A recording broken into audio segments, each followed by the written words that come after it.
This time on Poll Hub, say goodbye to the copper penny. Pennies have been in circulation since 1787, but with today's nickel now worth what a penny was in 1978, a decades-long push to retire the penny will succeed early next year when they shut down the mint. Is it just a one-off, or is this a sign of a digital currency revolution that's coming? We will talk about it. Then, I gotta ask, how did you sleep last night? Well, if the answer was something less than great, thanks, you are not alone. Americans don't get enough sleep, and it impacts a lot more than just your pre-coffee mood. Tell me about it. Finally, as college students across the U.S. get up to speed during this fall term, a question from nearly 30 years ago to parents of college-age kids about college versus why don't you go get a job? This one is very topical, and we're going to talk about it with some students. And hi, everybody. Welcome to Poll Hub. I'm JD Dapper. I'm Mary Griffith. I'm AJ Gambino. I'm Thomas Rogers. And I'm Lee Berengoff. So, goodbye to the penny. I don't know about you guys how often you actually have had a penny, but recently handed to you.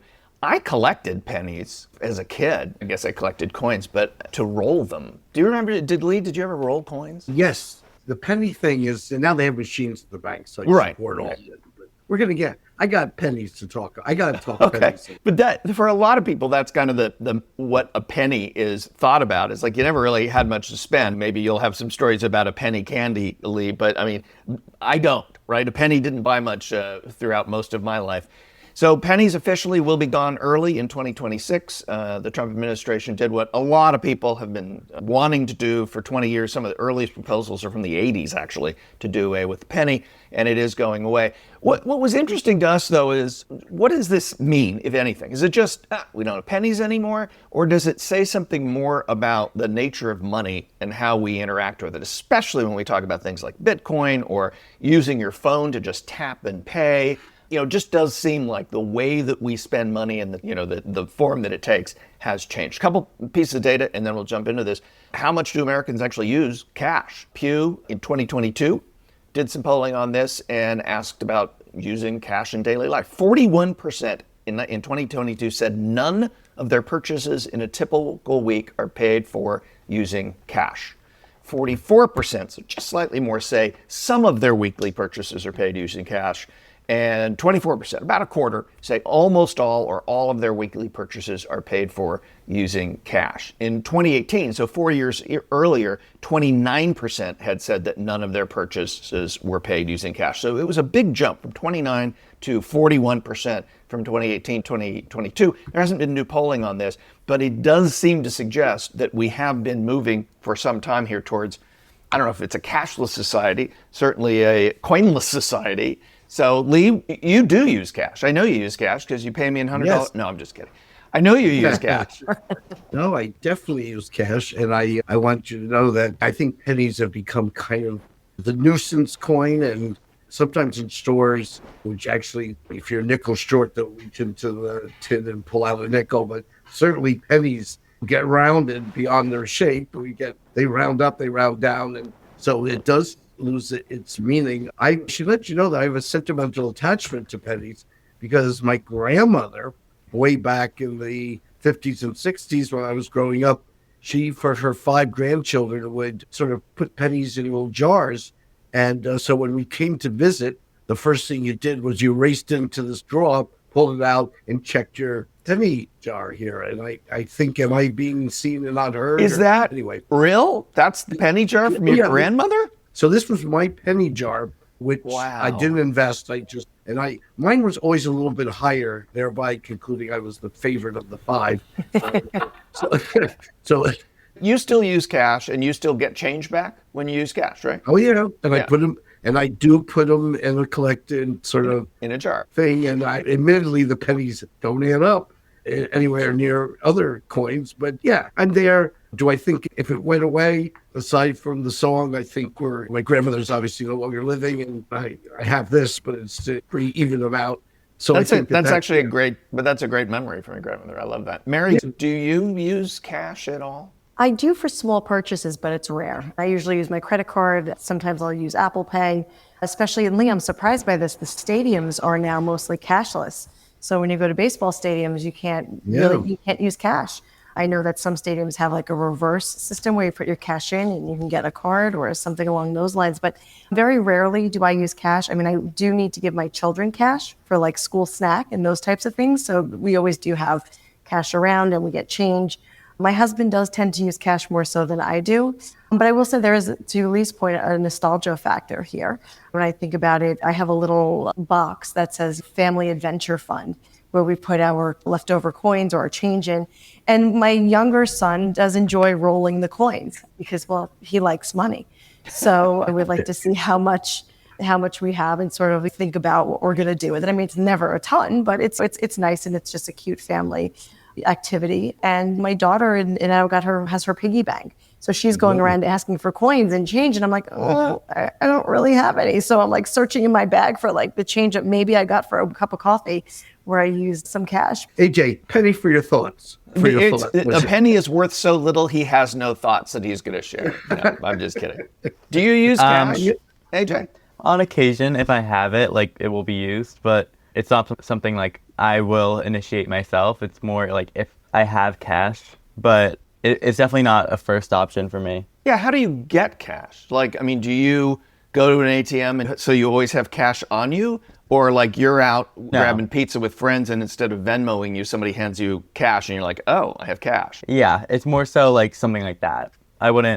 It's rare that I'm going to an ATM and taking out cash. I don't know that you're young enough that you don't remember a world before ATMs, but there was a world for hundreds of years where you had to go to the bank during banking hours, which were very limited. That's why you wanted to be a banker, because you didn't have to work very hard. And the ATM was miraculous when it came in the late 70s. It was miraculous. You could get cash at 11 o'clock at night or 2 o'clock in the morning or 8 o'clock in the morning before the bank opened. And it just changed everything. And so it's interesting now to be thinking about cash as being something, at least right now, it's just, we're talking about coins, but cash as being something that's kind of like, I don't really need it. I can pay for anything at any time with the thing that's in my hand. Yeah, I kind of see ATMs as inconvenient in my mind.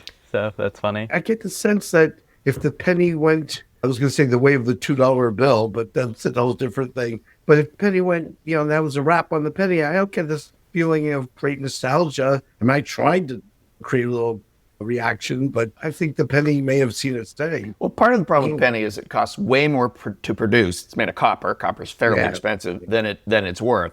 The nickel costs more to produce than it's worth, so that could be next. A couple of other pieces of data about this idea of going to cashless, because we've kind of jumped from coinless to cashless. Gallup in 2022 asked, how likely do you think it is in your lifetime that the U.S. will be basically cashless? 29% said very likely, 35% said likely. That's a pretty big majority right there. 21% said unlikely, and 15% very unlikely. They also asked if you wanted the U.S. to become cashless. So remember, the first question is, do you think it will? Do you want it to?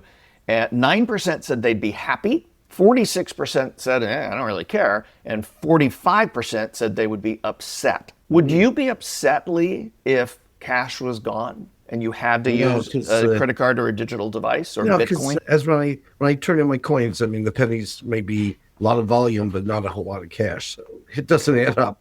So I'm okay with rounding and up. I suspect the stores will all round up by 5, but I think it's okay. I don't think in any way a setback for folks. I think, and myself included. I agree with you, Lee, but I just have a question for the team, which is, do you prefer to tip in cash or to use a credit card or a digital device? Because I know that sometimes when we tip our family, we like to tip in cash, one, to make sure that the server gets the full amount. And then also, I think when we've talked about this on the podcast, that the idea of tipping in and of itself has become much more expected. And the amounts are higher when you pay with perhaps a digital device than you necessarily would with cash. So what do you think about that? Well, there are all those cash discounts, right? I mean, you see there are stores, it's 10% less if you pay with cash. So yeah, there is that whole element. I don't ever have cash. So I agree with you. If I do have cash, that's what I use it for often, is to tip, because I'm always afraid it goes into a pool. Do the restaurant owners really ever give anybody the tips that are put on a credit card? I mean, presumably they do. Nobody would work in a restaurant otherwise. But it's funny you mention that, because that's about the only way that I ever use cash. And I get it the same way that AJ does. I'll go out to dinner there's one friend in particular, and she has cash all the time. She has a lot of cash all the time. I'm not going to give it away because I don't want her to get robbed. But I'll go out to dinner and she'll, all of a sudden I've got a fistful of cash, and that's generally where it goes, is to pay those, or little coffee purchases and things like that, because I have them. Yeah. Yeah, I think getting rid of the penny and going cashless are very different, because I think cash is still being used in tipping, of course. I know money sometimes causes folks to lose some sleep, but in general, how do you sleep at night? Lee, Jay, Tommy, did you get a good night's sleep last night? Rarely. I'm more of a night owl, so when it gets to be midnight, I tend to sort of wind down gradually. So if I'm sleeping by 2 a.m., it's pretty good, which does sometimes cost me hours in the morning. That's why you won't find me willingly having a 9 a.m. meeting or a class. 10 a.m. meeting. Just so everybody at home knows, Lee tends to do night classes. Do you wonder why? Yeah, why does he always. teach night classes? Always. I'm awake. I don't know if the students are at the end of the class, but certainly the beginning is a good time. Yeah. So now I should also say that I have sleep apnea, so I use the contraption, so it's better for my health, but sleeping with a mask on is perhaps not conducive to comfort.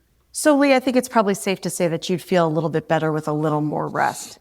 And you wouldn't be alone, because according to a study by Gallup, April 2024, 57% of Americans said that they'd feel better with just a little bit more sleep. And only 42% say that they are actually getting enough sleep. About 1 in 4 actually report hitting 8 or more hours, and that was in 2023. And 20% say that they can actually survive on 5 hours or less. So because Tommy is one of our younger participants here on the podcast, can you get away with living on less than 5 hours of sleep a night? I can't do 5 hours of sleep. I always need to get 7 to 8 hours of sleep. I think sleep's super important. Like that determines how your day is going to be. But when I do go to bed at night, I am very paranoid. Like I think people are going to break into my room. So I had to buy like this lock for my door, and I control it from my app. And I just like that security. And also another thing is when you sleep at night, and I like complete darkness. So I got these shades for my room that are just complete blackout. So it could be like noon and it's still completely dark in my room. Very convenient for a college student. I would have liked that. Yeah, we have the security at Marist College. I want to point out that you do the lock and the security because of, as you said, you're paranoid. Yeah. He's off campus. I'm off campus, yep. Yeah. Okay. He's off campus. Okay. I want clarity there. Yeah. It's just a personal feeling. And Tommy, it surprises me to hear that you get 7 to 8 hours of sleep, which I think is fantastic. What time do you go to sleep at night? So I go to bed around 11, but sometimes I go to bed at like midnight. My schedule is very weird. So there's some days where I got to get up at 7 a.m. and there's some days where I don't have to get up till like 11. Now we're talking. Yeah. It depends on the day, but I'd say for the majority of the time I'm getting up at 7 a.m. So I like to stay between 7 and 8 hours of sleep. Well, Tommy, I'm jealous because I'm usually up between 5 and 5:30, and I get probably, I would say 6 hours. If you're lucky. Maybe if I'm lucky. I'm curious more about your kids. Like, what are sleeping patterns of the younger people? They probably get about between 9 and 10 hours on a school night. And my daughter, probably should get more sleep, but because there is so much activity in the house, it's a little bit tougher. But I would say, they're up at 7, and they're usually in bed. Let's just say in bed by like 9:30, the boys at least. So yeah, but Jay, I want to bring you into this, not just to hear your perspective on sleep, but also what role does technology sort of play these days in terms of how we gauge the impact of sleep on our health? Yeah, it's both technology and it's like health and well-being, right? I mean, I think there's a lot of research that we've all heard about for a long time that getting enough sleep is actually kind of critical to your health. I sleep pretty well. I'm pretty lucky that way. And I think part of that is I try and go to bed at the same time every night. And they do say that just having a regular bedtime. I did not used to be that way. So Tommy, when I was in college, there was one semester, not my best semester, when I chose to take classes only Tuesday, Thursday classes. And the first one was at 10 a.m. and then it went until nighttime. And then I took no other because I was a night owl, so I could stay up. So Monday I'd get up after a 4-day weekend. I'd get up and go, I probably got to study. But I went to school in UC Santa Barbara. There was a beach. So I'd go to the beach to study. And sometime around 7 or 8 at night, I'd be like, I haven't done anything for my Tuesday classes. And so I'd pull an all-nighter. Jane, we were talking yesterday about the segment, and you indicated that as you've gotten older, your sleep patterns have changed. Yeah. And I certainly know that I do something that I didn't do at all until I don't know, got to be in my 60s. That was known as take a nap. I mean, I never napped. And now I look forward to any opportunity to go out for 20 minutes, half hour. Right. Yeah, no, I can't nap, although lots of people get good things from that. So there was a National Sleep Foundation study this year, and they talked to people about what this lack of sleep does in terms of productivity and happiness and all that. 88% of those happy with their sleep also felt like they were flourishing. But that goes down to 47% who say they have poor sleep satisfaction. So only 47% said they're flourishing when you're not happy with your sleep. And only 5% of those people with good sleep habits said they're not happy. So there does seem to be a correlation there. And talking about that technology, I mean, between the watches and the sleep apps and all these other things on your phones, wearable data, largely from phones, has given scientists a new look at how people sleep. So based on 17 million nightly records from the Apple Heart and Movement Study, and this is based on people wearing the Apple Watches, average sleep clocks in right now in the US at 6 hours and 40 minutes. And that sounds right. I mean, for most people. People with consistent bedtimes, though, sleep 40 minutes longer and have 36% less wakefulness, that's the way they call it, overnight. Now, that's compared to other Apple Watch wearers, and obviously Apple Watch wearers are probably a different socioeconomic group than maybe some other people in American society. But I do think it gives you a look at how, with technology now, we're actually able to understand specifically what sleep habits mean and how they affect, our lives and how we feel in the day and all that kind of stuff. Well, that's true. And I think going to bed at a set time every night is helpful. I mean, I did actually try that when I was, as part of a course that I was taking, to say, because I was burning the candle at both ends. And, there was this whole idea of that there were things that you could change and whatnot. And one thing I said was, I'm going to go to bed at a specific time. I don't remember. I think it was like 11 o'clock. Obviously, I didn't stick to it. But I noticed that when I did stick with that pattern, I did feel better.